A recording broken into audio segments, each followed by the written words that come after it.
Hello everyone. In this essay, I will be talking about Jahan's character. So, I had some thoughts on Jahan's character, and I'm going to probably keep making these types of theories on Kingdom's lore and whatever else comes to mind. But yeah, so let's just get into it. So I've been thinking about how Jahan has the most characterization prior to his chapter, and I find that super interesting. I don't know if it's because his chapter is last, so they're building him up, but I'm super curious.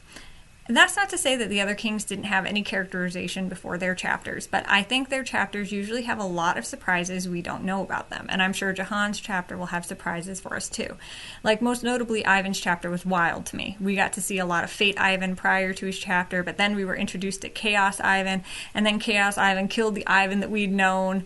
So that was crazy. And for Dan, we've seen his tough guy side a lot and his helpful leader side, but we didn't really get to see that sorrowful side that we see in Ascension, and I could go on and on.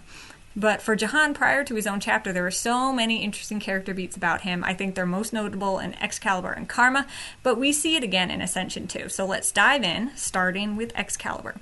Obviously, in Excalibur, we get to see a bit about all of them, mostly pertaining to their fighting skills and whatnot. They're usually surrounded by enemies, and there are some unique points for a lot of the characters, like Ivan and Louis having some sort of magic, Dan seeming to know more than he's letting on by showing Arthur the destruction that he somehow didn't know about, and Chu just vibing on that swing, etc. So Jahan, though, in Excalibur is super interesting to me. He has this mysterious look. Obviously, he's holding sand because he comes from a desert land, but I always thought that the way he's letting the sand sift through his hands was also kind of like how an hourglass has sand falling, like they're running out of time. But he also most notably saves Arthur's life. Jahan rescues Arthur from explosions and then swears allegiance to Arthur with a special knife that we see him fighting with later. Jahan comes across as a benevolent aide who seems to put himself at risk for others very easily, and he sees Arthur's determination to retrieve his crown, and he knows they share the same goal. He makes me think that he's the guardian of the other kings, honestly, because his ability to just swoop in and save him, he knew without Arthur they would be lost. Now on to Karma. Jahan plays a big role in this story too, and one that isn't too different from what we saw in Excalibur. Less fighting, sure, but it still holds true to some of the same themes in his character. Jahan is mostly seen alone in that room with the tree, and he's kind of tending to it, trying to take care of it and such. It almost feels as if that place is like a sad memory to him, and I think it's because of where Chu ends up. So Jahan in this chapter is obviously Chu's closest confidant. We don't see Chu spending time with any of the other kings, but he goes to Jahan often. I think it's to be speculated that Jahan was one of the reasons why Chu fell into disarray, because he was trying to protect everyone he cared about and not paying much attention to his subjects.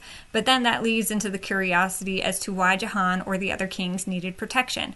The Kingdom of Cloud seems to be far away from most things, so maybe was a haven to them at one time when they were in danger, but in protecting them he lost everything else. But we see Chu whispering to Jahan, we see them meeting up in this room with the tree. Jahan remains there while Chu does not, which I think is interesting. It's almost like Chu goes beyond Jahan's influence and he can't bring him back, can't try to talk him into doing the right thing or whatever he needs to do to save his kingdom. But Jahan is still waiting there to see if he can talk to Chu again. But I think the main point with Jahan's character in all of this is that we once again see he is the confidant, guardian, that is doing what he can to help the king. He's being there for him when things aren't going well. He's trying to help. In the end, the kingdom still falls, but I doubt Jahan's efforts to help Chu in some way or to create a strong bond of friendship were wasted. Now, Black Crown.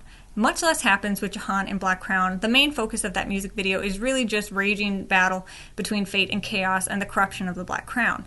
I think it's interesting to note, however, that during the scene with all the kings standing around the crystal ball and they're arguing with each other, Jahan is the only one who really isn't. He's present, but he's not actively engaging in the argument like all of the others are.